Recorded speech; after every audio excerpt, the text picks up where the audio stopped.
Hey, good morning, everybody, on this beautiful Saturday morning. My name is Dr. Patrick Flynn, the Hormone Whisperer, ready for today's quick tip. Going to be a fun quick tip today because about some months ago during the summer, I actually did a whole seminar on cannabinoids. Well, since I've really done that seminar, which you can see online, I've gotten basically an email just about every week from people from all over the country seeing that and asking my stance on marijuana.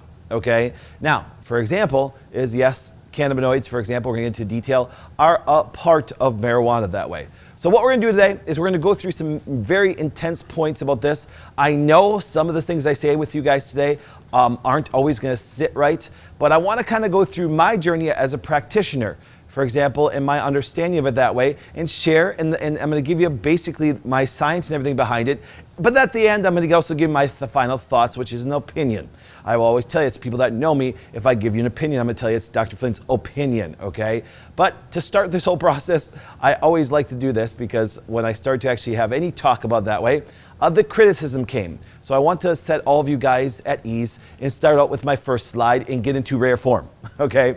Because this is what happens. This is a stereotype that comes about of it that way, that when you discuss anything about marijuana, you discuss anything about, cannabinoids or even hemp that way, or any of the things that mimic cannabinoids, they think you're a pot-smoking Bob Marley, hippie dope freak from Jamaica, okay? Not making fun of Bob Marley or Jamaicans that way, but the idea is this is the stereotypes that's there.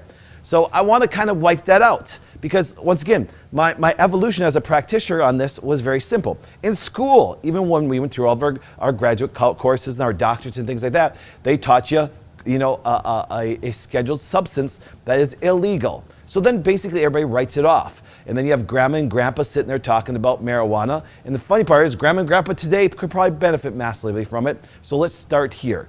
So as I was going through, for example, as a practitioner, I actually got to speak at some autism conferences. And I noticed back then they started the whole cannabinoid aspect and they started to do it by shots at a very expensive cost actually. So I started to go, okay, what do we got going on here? And something caught my attention.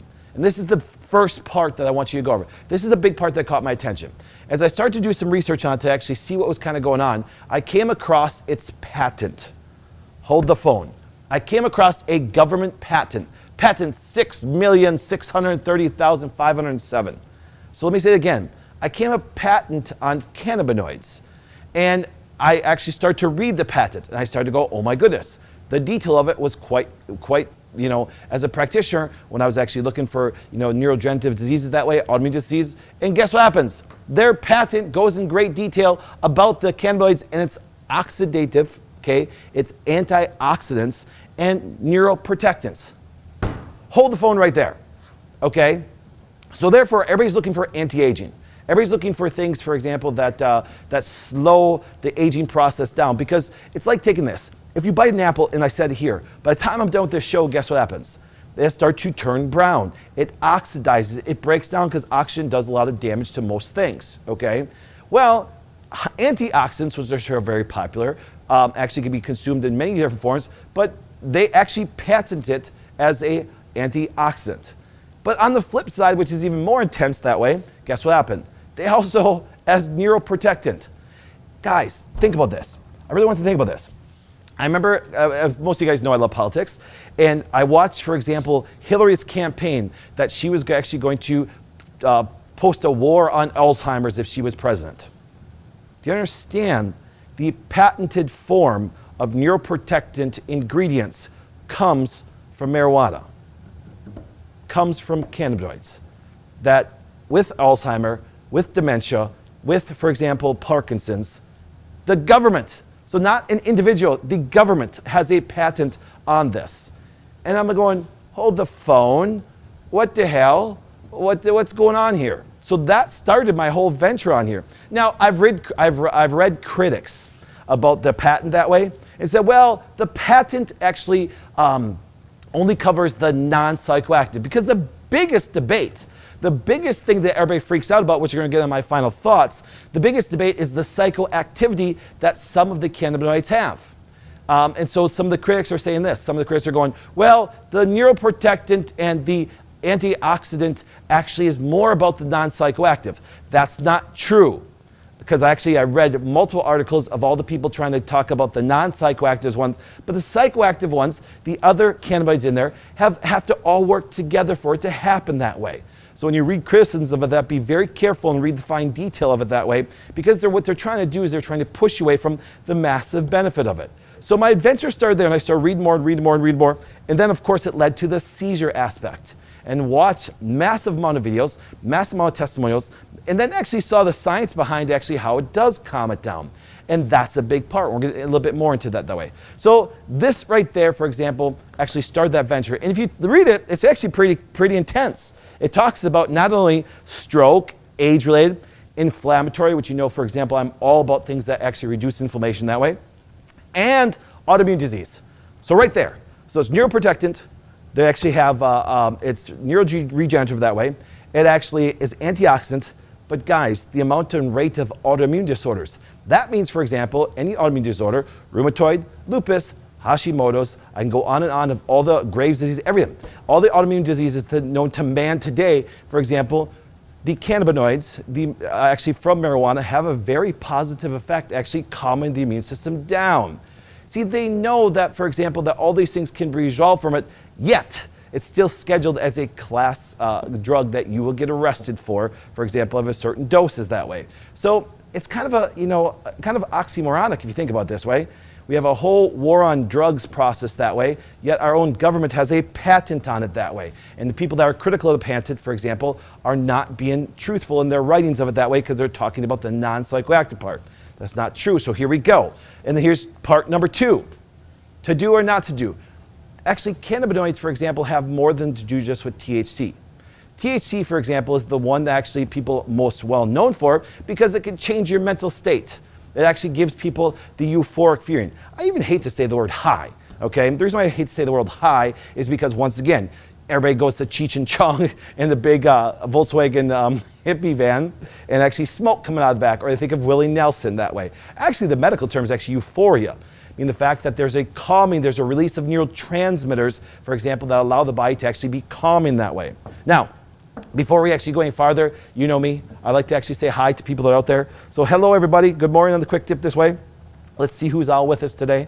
We actually have, oh my goodness, good morning Becky, Dennis, Cheryl, good morning, Dr. Vicky, Ivory, hey guys, hey, thank you for sharing today. Please do me a favor, share and like this.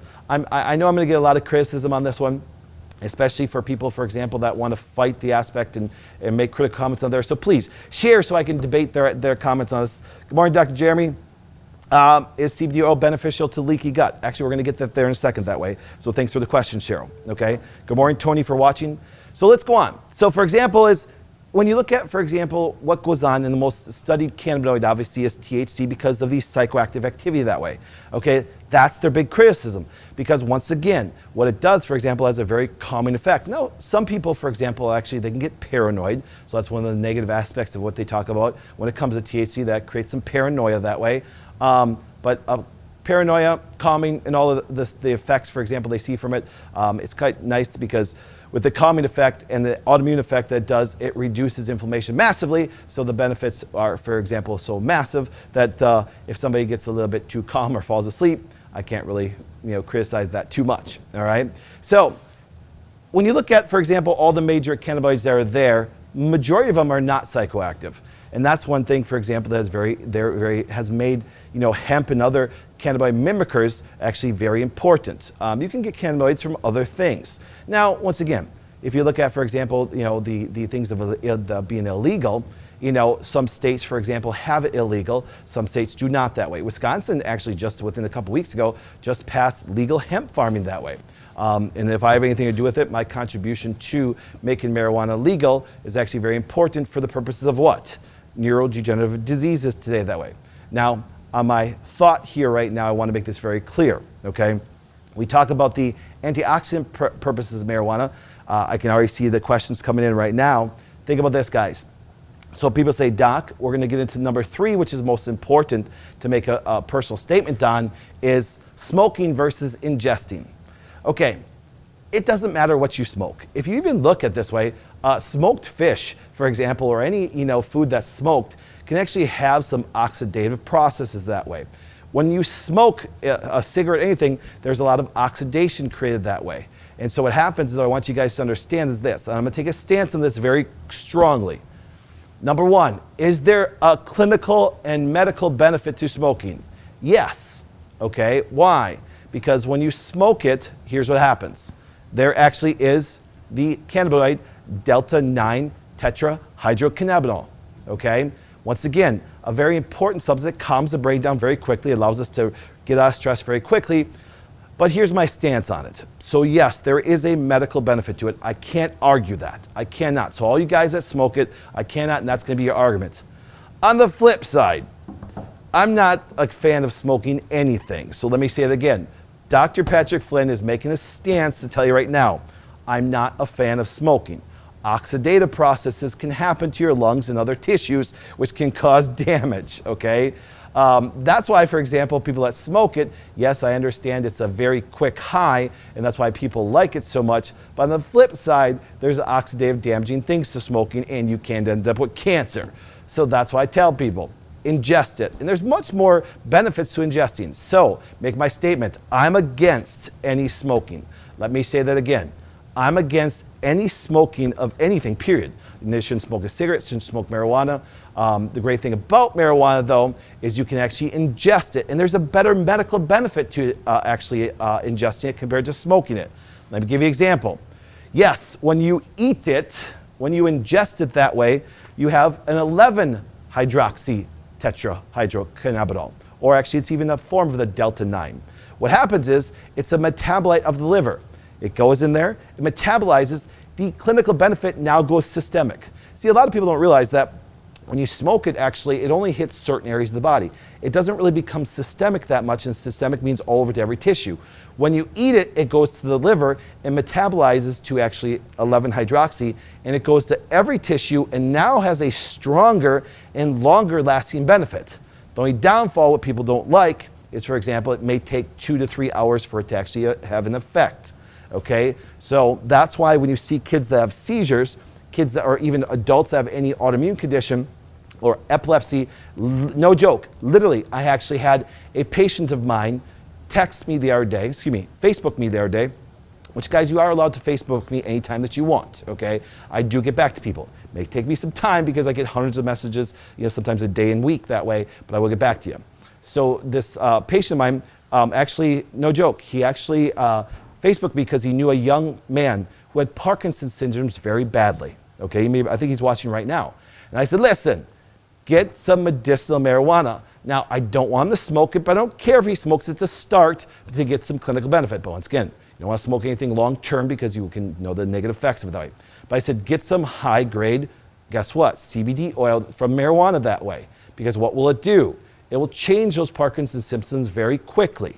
It'll actually calm the nervous system down. That's a big thing, guys. I'm going to give you my final thoughts of why I believe marijuana actually is so used today, and believe it has nothing to do with clinical benefit whatsoever. But there's so many clinical benefits from that, and so please, I ask you, don't smoke it. Honestly, I don't want you to. But when you ingest it, it also, the clinical effect of it lasts so much longer. When you smoke it, it cycles through your body so quickly, compared to when you ingest it, actually it can last up to 7 to 12 hours. 7 to 12 hours. Heck, some of you guys should take that in the morning because you're a mess all day long and then you be calm through the day. Okay, so once again, Dr. Flynn is giving you an aspect. I'm going to step on this. Do not smoke it, please. I'm asking you from my bottom of my heart, don't. But ingest it. Now, once again, I know what happens for all you smokers. You're going to comment in there and say, Doc, but I understand, guys. I understand the clinical benefits. I'm not arguing with you. I'm actually not arguing with you at all. There is clinical benefits to smoking to it that way. Yes, there can be a very quick response to it that way.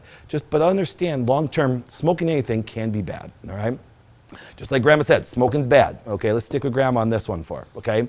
Now, when you look at this way, this is the one part that actually captured my brain even more. So I started studying cannabinoids.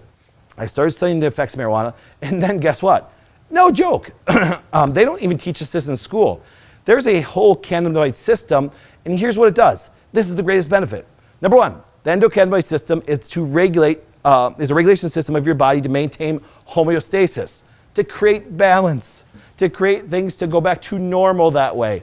It is the central mediator of the stress response, and ladies, okay, by regulating the release of stress-induced neurotransmitters. It actually, for example, is a calming effect, because most people, for example, under stress response, it calms it down, okay, which leads to my final thoughts. Okay, this is my opinion, okay? When you look at the final thoughts of this, marijuana, for example, has massive, massive clinical benefits. I get very frustrated when people, Grandpa Stan sits there and goes, when a person actually smokes it, they can get very tired and very dizzy, and they can actually, yes, I understand, that can happen to some people. But I also say grandpa or grandma or your teacher or things like this that say, really, your biggest actually complaint about this is psychoactivity? Really? Do you want me to show you something? If you're really worried about psychoactivity, get this. Show me any death that has ever happened from it. There hasn't been. And for example, like I said, I will comment on this though. There's going to be a lot of deaths in the future of marijuana, not because, for example, marijuana itself, it's because there are going to be synthetic versions of it out there and it's going to disrupt people. But go back to the aspects of psychoactivity. I actually just pulled up a PubMed article on SSRIs. So serotonin, so Zoloft, and other antidepressants. Now it's interesting.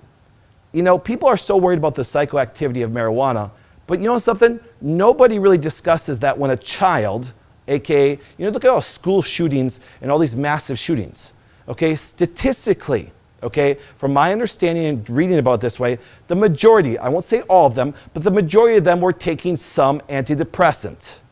And if you look at it this way, one of the major side effects, and actually I had to write this, I had to read this to you, and actually I'm going to take, Brandon, I'll even put this PubMed, so from your PubMed library, from where you can pull it up on there, medical documentation of actually the benefits of cannabinoids and things like that, and then also too the benefits, or excuse me, the side effects of actually SSRIs.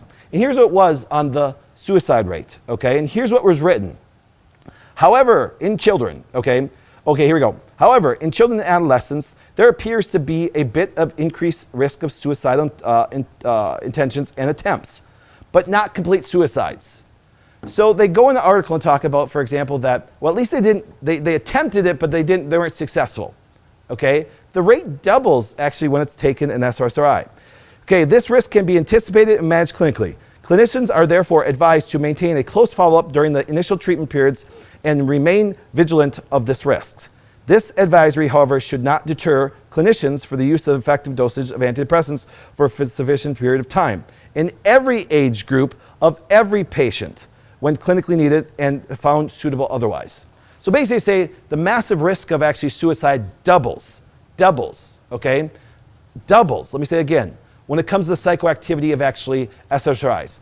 Most of your school shootings and all these people, all the people screaming about people shooting up with guns are in some form of antidepressant. And you're trying to talk about psychoactivity of marijuana, there is no increased suicide rate with it. Actually, it's kind of funny. People say, Doc, what happens if people overdose on it? Yeah, they take a long nap. It's not a joke. And like I told you, the biggest thing I think that ever happened with it that they documented is some paranoia that way, okay? So you have a paranoia that wants more Doritos. Okay, I can't really say that there. So, the thought about it this way, I look at the massive clinical benefit of it that way and what can happen that way. Once again, I'm in big favor of it that way. I will be in big favor of it from the aspect of the cannabinoids that are in there. Now, yes, people say, Doc, but you can actually extract, and we even have it at the office the way, a very high-grade cannabinoid from hemp. You can, but don't do this. Don't downgrade the effect of THC on the body. The other cannabinoids actually work very significantly and actually better when THC is there. It's why actually hemp itself has some THC. It's usually just less than 0.3, so therefore that's why it's not illegal, and that's why the cannabis plant, which once again is hemp and marijuana, does have some differences. It's all based mainly on THC content. Yes, they look a little bit different, but what happens is this. It's all based on our THC content that way.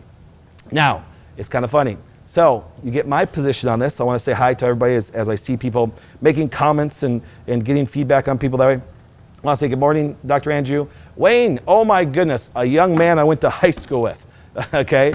Actually, we're not so young anymore, okay? We're in our 40s. So nice to see you, Wayne. Mike, good morning that way, everybody. More Doc Thomas up in Iron Mountain. It's nice and chilly up there. It's also chilly. It's actually below 0 hill today. So coming back to this aspect that way, my final thought on this is if you're going through some major stress aspect, I've actually seen, my opinion, I made this very clear in my cannabinoid seminar that way, is I believe that marijuana, what it really does for most people is gives them that emotional break. I know it sounds simple. Yes, it can help with neurodegenerative disease. Yes, it can help with Alzheimer's, Parkinson's, all those conditions are well documented. But I actually really think the reason why most people actually even smoke marijuana is today's stress levels are extremely high. And therefore, guess what happens? People use it to actually forget about stuff for a while. They really do.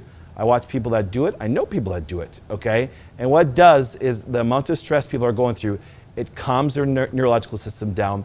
It brings it back in homeostasis. It actually helps them deal with things a little bit better. Now, once again, we should actually learn to deal with those things, but the idea is it kind of gives them the break. Nice thing is you also get the medical benefit from it that way. Now, if you don't like what I have to say today, don't blame me because it grows like a weed. I didn't produce this. I didn't put it here on earth that way. But what happens is this. It's my job to bring you the clinical and the great benefits of everything that way. So please do me a favor. Like and share. I can't believe how many of you people got up and listened to this video this morning and watch it that way. But once again, do these things, research them that way. Look at the things I gave you. I always give you great information so you can go do it yourself that way. My final thoughts are very clear on this. Make it end this way is once again, please, marijuana has massive clinical benefits. I would like to see people not smoke it. I'd like to see them ingest it to get the major clinical benefits. And I believe that in time, I'm going to fight for Wisconsin and all the other states to be legal. Yeah, yes, when it's legal, we can't stop people from smoking it. But once again, I'd rather see it legal than not legal because the most people that don't want it legal are the people that benefit from them not having it out there. This is my final thoughts. My name is Dr. Patrick Flynn, the Hormone Whisperer. And actually, once again, have a beautiful Saturday morning. We'll see you next week.